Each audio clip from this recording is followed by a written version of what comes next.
Land and housing activists and people waiting for homes are demonstrating throughout the city of Cape Town today.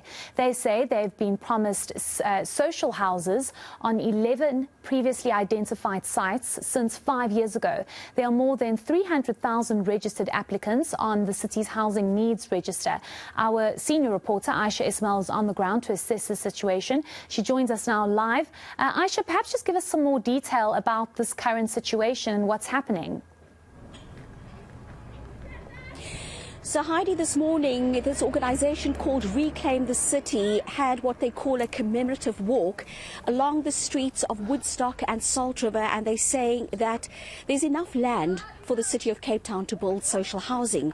They're also saying that this promise was made by the city about 5 years ago, and to date, no houses have been built in the 11 or on the 11 identified sites. But I'm now joined by Fahmida Ling, who's one of the activists and one of the people who's waiting to be allocated a place to stay, a permanent place to stay, either in Salt River or in Woodstock. Now, you were telling me earlier that you were born in Albert Street. Yes, I was. And you would like to be resettled here in the area so that you can be close to your workplace and close to the shops.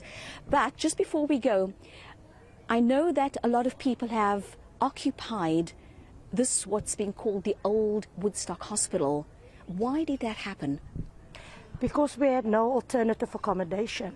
See, where I come from, Albert Road, a shop burned out right next to me. So that dwelling that we were in was owned by a man called Mr. Patel. And with the extent of the damages, he was not prepared to do any fix-ups. Yes, no renovations whatsoever, because it was too much money. The only option he took was to evict us, to serve us with eviction orders from the court. And with our city, and it's not 5 years, the commemoration walk is our 5 years staying at Sissigul. We renamed the old Woodstock Day Hospital to Sissigul House. If you look that up, you will see why we call it the Sissigul House.